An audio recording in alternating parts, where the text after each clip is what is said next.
What's up, everybody, and welcome to episode 2 of the Wine, Whiskey, and Wedding Planning Podcast. We have a name now. We didn't have a name the first episode, but we have a name, and we're proud of it. And we're not experts or connoisseurs of whiskey or wine at all, but we sure do like it a lot, and we like talking. We are here with your co-hosts, Chris and Courtney, and we have a very special, super fun, star-spangled guest today. And her name is Jacquelyn, and her business is called The Experience Photography. She is an amazing wedding photographer. She's an amazing maternity and newborn photographer. She's also a heck of a person. She rocks, and we are excited to have her. Welcome, Jacquelyn. What is up? Hi. Greetings, salutations. Jasper is also over there. He's figured out that he needs to be in front of the microphone this time rather than on the table if we want to hear him. So yeah, he'll be featuring from time to time. We'll get his opinions and his takes on everything. But today we're going to be talking about wedding videography and wedding photography, planning your wedding as a photographer, and everything in between. But first, I'd love to hear just a little bit about you, Jacquelyn. Why don't you tell us kind of how you got started with wedding photography and kind of your journey so far? Okay, so I started doing photography just kind of as fun on the side. Wasn't really planning on it being anything until I got my first wedding inquiry and had no idea what I was doing. So I was like, yeah, sure, I can do that for $200. 14 hours later, thousands of photos later, I was like, I'm never doing a wedding again. But here we are. I've done almost 40 weddings, and I love every minute of it. Right on, right on. So we got connected because I reached out to you because I wanted to see if you wanted a promo for your business, right? I think on Instagram I just sent you a DM. And then and then after that you were like, well, yes, but also I'm getting married and I need a videographer for that too. And then I was the videographer for your wedding. Yes. And that was a ton of fun. It was a really beautiful day, but it wasn't quite the day that you had imagined from... Hi, Jasper. It wasn't quite the day that you had imagined from the beginning, when you first were planning your wedding, I imagine, because COVID happened. So tell us a little bit about that. Tell us about COVID wedding planning and what your experience was and kind of the hardest parts of that, and By far the hardest part was having to decide who could come to the wedding and who could not. Specifically, my grandmother couldn't come to the wedding because of her health. And then having to take my top 50 people and say, okay, and cut the rest. It was pretty difficult just because I think most people understood, but at the same time, I think that it could, potentially hurt people's feelings. And me, people pleaser over here, was like, I don't want to hurt anyone. But you're right. It definitely was not what I had originally envisioned for our wedding day, but it ended up being perfect because got to marry my best friend. Exactly. So. Yeah, we didn't have to limit because of COVID, but just kind of for budgeting. So I mean, Courtney kind of knows that when it comes down to it, it's you explained in your own words about just cutting, making sure that you only have the people there that are the really close people, and having to kind of make difficult decisions as far as the guest list goes and that sort of thing. Yeah, I mean, I know my parents, I don't remember if your parents did the same thing, but kind of gave me a list of people, and some of the people I didn't really know very well, or I didn't know them anymore, and just because of budgeting things and paying for food and all that jazz, and just knowing that I wanted it to be smaller just for me. Yeah, it was more the people pleasing wasn't the people invited, it was more the people who wanted those people to be invited, because obviously it's especially when it's your family, you want everyone to be happy and for things to be good and it to go smoothly. But when it came down to it, my I guess criteria that I had for myself and who was invited, I kind of had to be okay, these people, yes.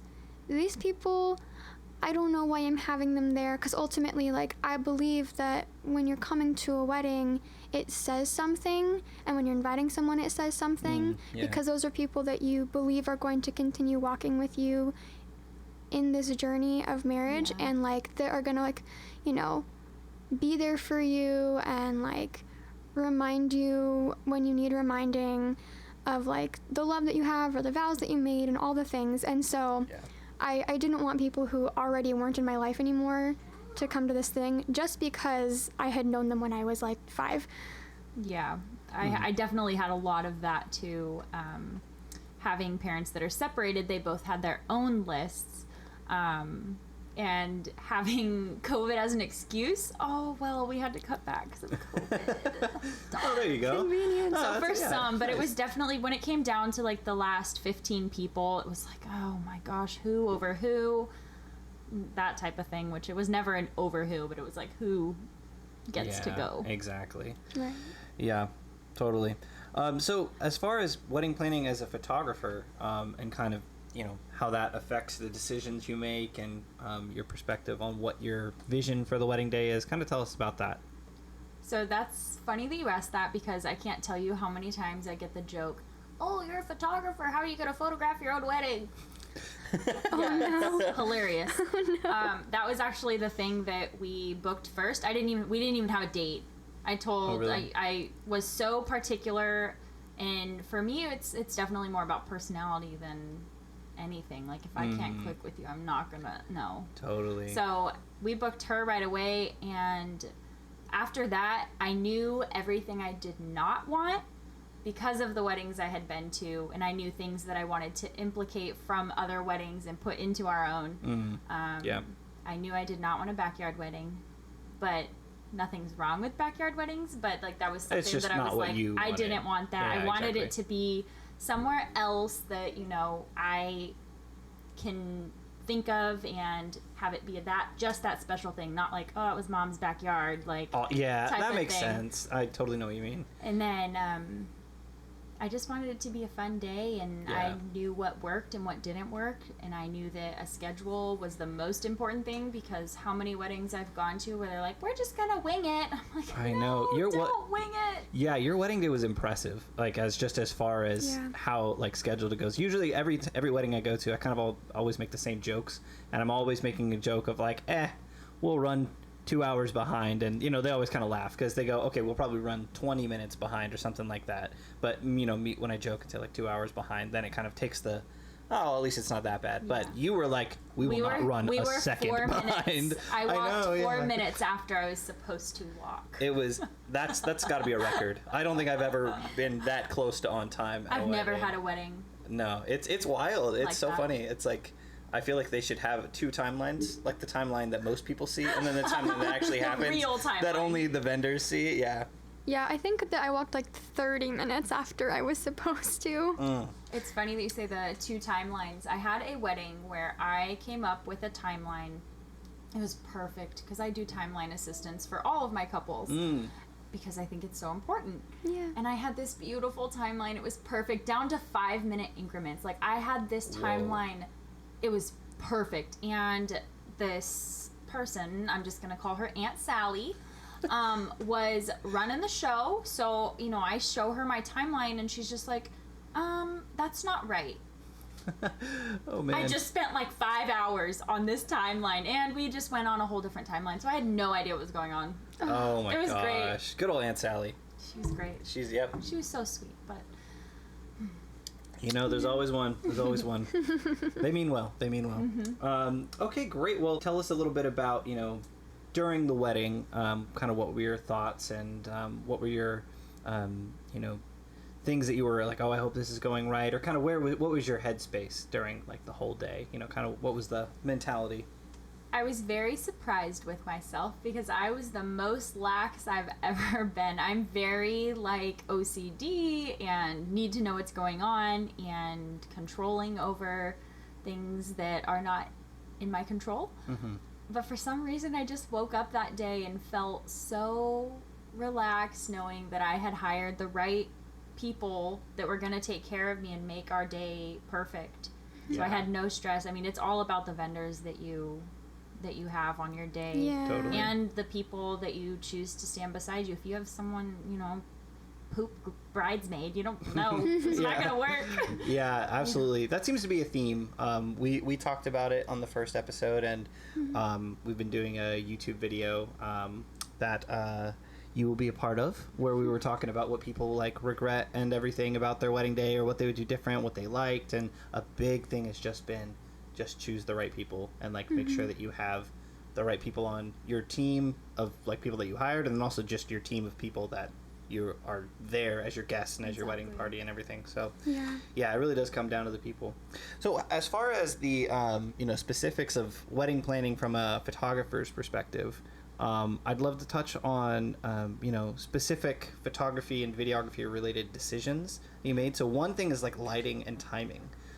So that's something that I think the first like several weddings that I shot, and most of the weddings I've shot, the ceremonies have all been at like midday out in the open with zero shade. And so it has been like just bright, just the brightest sunlight that you can possibly imagine. Ceremony too, like the most important part. Exactly. It's crazy. And but so how did that, knowing that, because I'm sure you've dealt with the same thing. I think we shot a wedding together. We shot a wedding just like that. Where it was just like there was zero shade. And so tell me how that experience and what you picked up as a photographer changed the way that you outlined your day.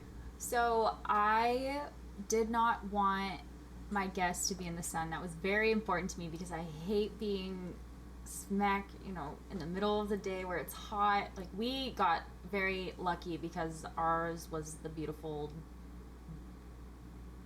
time of the year that wasn't too hot. It was literally the most perfect day. It was right through all those smoke storm things, or the fire things that were going on. Oh yeah, fire things. Yeah, fire. Those fire things. Those fire things, classic. Yeah, that one time California was on fire. Yes, yeah. that was the apocalypse season. The one day that it was like actually clear, so it was like amazing. But we originally wanted to get married in front of these pine trees that were on the property, but it was right in the sun, and I just knew it was going to be so bad, so I had to move it. But but yeah, I know how important it is to have not direct sun on you. I know. Either you're like this or you're beating sweat. Like, it's just not. Exactly. It's not a good look. Totally. Yeah, we lucked out because we had we meant to do that. Like, we wanted to have our wedding earlier in the day and in the shade of like some really big trees. It was like 10 a.m. was the plan. So yeah, but we got such a late start that it was like, okay, is it actually going to be like really bright? But then luckily it was pretty overcast, so lighting was nice and soft. It worked out really great. And there were a lot of trees around too, so overall it was a good scenario. So kind of switching over to just photography specifically, not necessarily wedding planning as it pertains to photography or vice versa, but what would you say is the funnest, like best, most rewarding part about being a wedding photographer, and what is the most challenging? The most challenging is going to a wedding with the expectation of it going one way and then having it turn, or showing up to a wedding where it is really terrible lighting, whereas you had planned for it to be a little bit better. Then the other thing is when you have family members that want to input. I've had it so often where the mother-in-law has a say of how it's going, and I'm just looking to the bride and groom. I'm like, what are we doing? Like, am I listening to her? Like, I'm here for you. The most rewarding is definitely being there on that day. I've shared so many special moments with my brides before they're getting ready. I'm usually the last person they see before they walk down the aisle, and to me, like, I'm there to like reassure them, like, you look beautiful, like this is your day, and to be the last person that they see before they're going to become this person's wife is mind-boggling. I know. Yeah, I was really gonna say cool. Yeah, that's something I experienced a lot. Is when I first started doing it, it was kind of like a shock, because I was like, there's nobody. It's like I'm around you like the whole day, and it's like, and there's really nobody else, not even like the maid of honor or the best man. Yeah, they all leave. I know, they all, I mean, like they've got to go do a speech or something, but it's like you're pretty much with the bride and groom for like the whole day, And so you, I mean, like, if that's what you're saying about, like, hi, Jasper. Man, yeah, Jasper, what are your thoughts on wedding planning? Do you have any thoughts? No, you just like tuna and naps. Okay, okay, but not me petting you, I guess. Yeah. So, what was I talking about? I was talking about being with the bride and groom. Oh yes. So you were talking about vendors that like you vibe with and like have good energy with. It's like otherwise you're going to be spending the whole day with someone that you don't actually really like that much, or you just don't get along. It's not that they're a bad person, and but especially when it comes to like your videographer, your photographer, and I would say your DJ. Those three people, if you can't vibe with them, don't hire them. Yeah. Don't hire them because they're the cheapest. Don't hire them because your friends have all had them at their wedding. Like, hire them because you vibe with them. That is the most important thing. Yep, totally. Absolutely. Because I've seen DJs make it all about themselves. I've seen photographers and videographers that don't know what they're doing, and I'm just like, I can't handle any of this. Absolutely. No, you're exactly right. I mean, so it really all comes down to, well, one, you obviously need to like their work and, know that they're going to accomplish your vision and everything. But it's, the trust that you have in them, and then how well you get along with them. Anyway, so we were going to talk about the frequently asked questions we get as kind of photographers, videographers. So one that I feel like I kind of get a lot is, or one that I kind of got recently. It's not a question, but it's more a request. But people, they're really concerned about being on camera. Like they're really concerned about like things being staged, like, and then being like, well, I don't want, and this might, because photography is kind of different because you just imagine that you'll probably have to take a lot of photos. But for video, they specifically don't want to they're like, I just want it all to be candid. Like, I don't want too much stuff where we're going off and like staging something, or like, or I don't want like just cameras shoved. I just booked a client the other day and they were like, we don't want cameras like in our faces the whole time. We want you to capture the day, but we don't. From afar. Yeah, it's because right, exactly. They had a friend or someone get married, and it's basically they had like a paparazzi team around them the whole time, and they were like, we don't want that because that's we want to just like you to be as like you said, capturing it from afar as possible. Yeah. So what were you like? Because I know for me, I didn't really think about that. I was kind of like, I get cameras in my face, whatever. Yeah. But what was your take on it? Well, as a bride, I actually had this full-blown panic attack a couple days after the wedding because I did not remember seeing anyone holding a camera, and I was like, oh my gosh, did they not record my ceremony? Did they not take any pictures? And I was thinking, oh my gosh, they just weren't there. So for me, like, in the moment, I didn't really care because all I was focused on was the person I was walking down to the aisle to. But I've been to weddings where I'm like, dude, get out of the middle of the, I don't know. Yeah, so I know what you mean. But it's just a different perspective. But I mean, in reality, your photographer's there for you, and you're not, I don't think you notice it.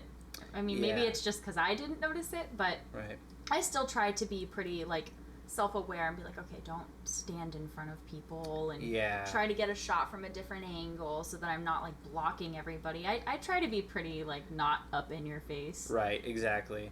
Yeah, it's kind of this weird thing, like, so, I mean, two things. One, I'm the same way. There's kind of a point where it's like, especially when it's the beginning of the day and people are just kind of getting ready and like straightening their ties, like I try and tell everyone like, I'm just a fly on the wall.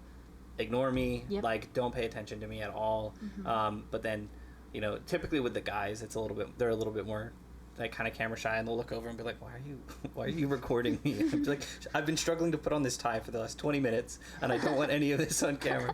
I'm only going to get the last part. Exactly. It's like, it's going to be a 2-second clip, I promise. Yeah, so you mentioning, sometimes when you see a photographer or a videographer who's just kind of like out in the middle of everything, or like, just kind of in the middle of a shot or something, I just wanted to bring up communication between the photographer and the videographer, and how important that is, and making sure that you, one, either have people who have worked before or just generally work well and play well with others, So I'd love to hear, we can, we keep it anonymous, obviously, but I'd love to hear kind of like the worst, times that you've had working with another photographer, videographer, or whoever it was at a wedding, and we can kind of share. some of our experiences. Well, this is awkward. You're the only videographer. Oh, really? Are you serious? Yeah, oh, no, wow, none of interesting. my other people have had a videographer. For the first time this March, I have a different, and I'm like, oh my gosh, I don't know how to do it because I've only worked with Chris. So I haven't had a bad experience. Oh, okay. So, Nice. but I've heard Oh, bad yeah. experiences. I was going to say, oh, what if you had been like, yeah, you're the only one I've worked with. I worked with this one guy. It's like, he was awful. Oh, he my was gosh. the great. And then middle I of hired everything. him for my own wedding. Why? Gosh, what were you No. thinking? But Yeah. I have. We're not gonna say that. You're good. You're good. I have seen the way other photographers work, and to me, it doesn't feel. This is gonna sound rude. Like they know what they're doing. Like I've seen it before, just attending weddings, and I'm like, did they? Like I've literally seen them miss shots that were like important. Yeah. I've also worked with It happens, for second sure. shooters that I was not very fond of, who were either not paying attention the whole time or just they are only there because I paid them to be there. Like it just I want the person that I have second shooting with me to actually want to be there. Yeah. Actually like enjoy it. Because I mean I'm bringing you on as a part of my team. Like, please represent me well. Like, don't have a bad attitude about it. Yeah. And don't be frumpy. Totally. Yeah. So- 100%. And I made the mistake of, like, bringing them again and Oh, I running see. into that same thing. So I'm like, okay, this is obviously something I'm going to have to correct and fix. And Yeah. so. Makes sense. Totally. Yeah, I'm with you. I think I've had, obviously I work with a photographer every time that I shoot a wedding. It's kind of, everyone, it's a given that you'll have a photographer, and then some people quite aren't as sold as to whether they're Yeah. going to have a videographer or not. I try every time, though. I push it. I know. I get people saying that you sent them my way all the time. So, I mean, yeah, I know that you're passionate about it. Yeah, no, I worked with a photographer one time where it was really strange. It was like, I think they did a good job, and I think that they, for the most part, I think that they delivered everything that the couple wanted, but the people skills were just not there. So not only did they make like me feel weird, but they made like some of the wedding party feel weird, and like would make little comments and stuff like that, and it was just very strange. And I remember the weirdest thing was that like I would be like set up to get like a shot, and they wouldn't explain anything about where they were shooting from or anything at all like that. And then they would just be like, so are you gonna stand there the whole time, or are you gonna? And I was like, did you want me to move? There's a better way we can ask that. I mean, like, and it's just like crazy stuff like that. So Yeah, that's like one of those things where it was becoming about them more so than like. yeah. But then I talked to the couple afterward, not about them, but they mentioned their work, and they were like, we loved them. They did great. They were like the perfect. I was like, so I mean, it's like you can still get a good result from it, but like, I mean, you definitely are playing with fire if you get somebody who is not very good at just like working with other vendors and especially the wedding party. That one kind of weirded me out because it's different with another vendor, but when you're not connecting with the people that you're supposed to be photographing, like serving, and that's a weird one. I don't know, but I guess it worked out okay, and which is like, and that's the big thing is that like it's not about because I could care less if I actually like come away best friends with somebody, but I just want it to be like, as long as you're not detracting from like the person that we're serving, do not make it about you. Exactly. You are literally like, I mean, the last thing that like you're supposed to get all the important moments, but you're the least important. But you're the least important like person. It's like, I mean, so yeah, and that's why it's like, that's why we do what we do, and like we love what we love, and why we get paid for like what we do, because it's it's not an easy job, but to come in with it with kind of like an ego of like I need to be treated a certain way is like, yourself for sure. Absolutely. I'm always just like, I'm the least important part. I don't need to eat. I don't need to like rest. I'll just like get whatever we need to do. But it's like luckily luckily I end up eating and having a minute to sit down, at most of the time. Yeah, but we've had some pretty good weddings over the last 4 years that I've been doing it, and there was only one wedding that I did not get fed. It was that first wedding I did where I got fed. Yeah. It was literally the worst experience of my life. Yeah, I know. Yeah, for sure. I think I lucked out with my first wedding. I did it it was a similar. It wasn't 200. It was just free because I was like, I don't know. Like I had just started doing video, and so I was like, just wanted the experience. And I remember just being like, at the end of the day, I was like, my back hurts. Like I am so tired. But luckily, there was enough time in there. You had a good couple. They were. Yeah, it was good. It was good. Again, without being, whilst remaining anonymous and everything, what's like the worst like nightmare like client you had to work with? So that same bride. Yeah. After her wedding, it was fine. Everything was great. Like I was like, okay, that was the most exhausting day of my life. Yeah. I edited her photos, got them all back to her. Then I was editing through like what is it called? Oh my gosh, the one on PhotoBucket, whatever that is. Yeah. I was literally like doing bare minimum editing, but I didn't know what I was doing at that point. I was shooting in auto, so lighting was all funky. Yeah. So I delivered her photos, and she's like, "Thank you so much." And like that was the last I heard of her. Forever. Yeah. A long time. Until like 2 years in, I've like made myself a name. I'm editing better. I have a whole new camera and everything. Yeah. And I get this email from this person. I'm like, I know that name. Why do I know that name? And I look, and it's her. And she's like, now that you're better, I want all my photos re-edited. What? All of them. What? That's so wild. No way. 2 years goes by. And No at way. that point, my contract was just like, I'm doing your wedding for $200. Like, that was it. Like, that my contract was nothing. Yeah. I have then found the importance of a contract. Yes. But, Wow. so I re-edited all, like, 3,000 photos because I also didn't have a cat. Oh, my gosh. And I was crying the whole time. It was awful. That is brutal. That's probably my worst experience with a client. I've been pretty blessed. My clients are very, very loving, and I love all of them. And I've gained relationships and friendships with these people now. Absolutely. Yeah. With all the clients that I've shot, like their full weddings, I haven't had a bad one. But there was one client, and so I was a photographer that I wanted to like make a connection with and see if we could kind of, where if they had anybody that they needed video, any of their clients needed video, they would send them my way. And so I was like, I was trying to like, kind of get on their good side and, kind of establish that business connection. And so they were shooting a very small wedding. I mean, like, it was just like, it was a backyard, like just a tiny, tiny wedding.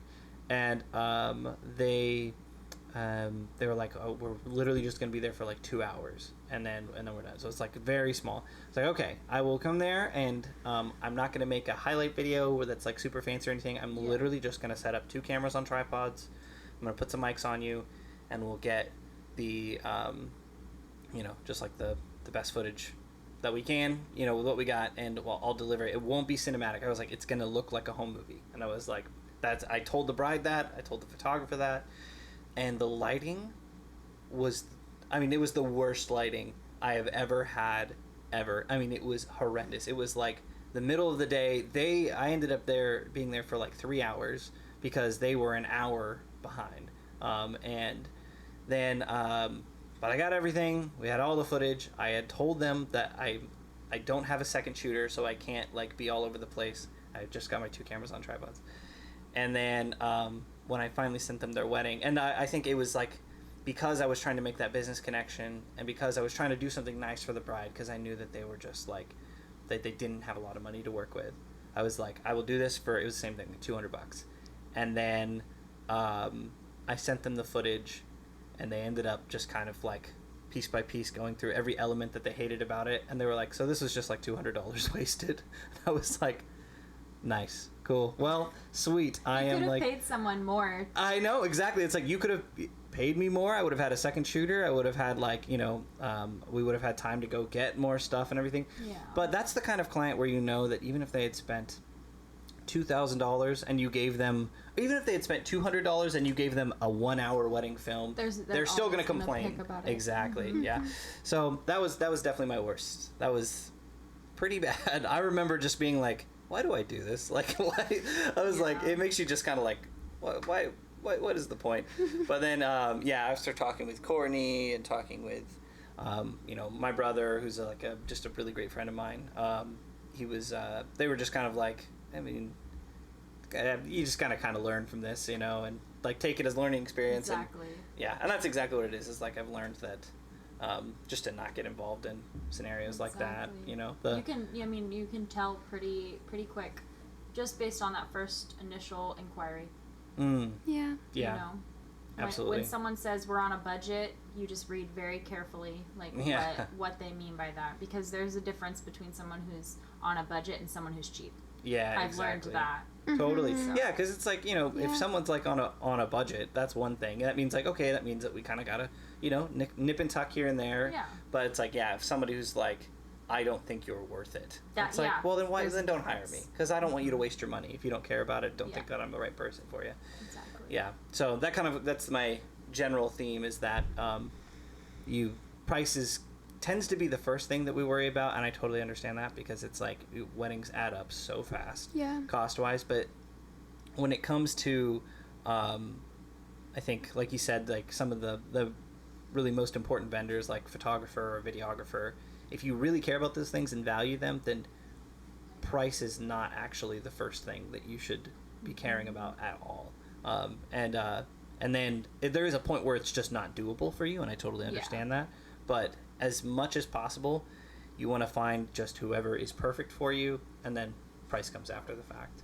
And that goes for, not just me, but I mean, like, if somebody comes to me and says, I want like an hour and a half documentary style wedding film, I'm like, well, I can't do that, but I can definitely point you towards someone who can. Mm-hmm. And I would recommend booking them whatever they cost, because that's clearly they're going to be able to accomplish your vision. So totally. All right. Well, I think we have talked plenty. We have covered a lot of good stuff.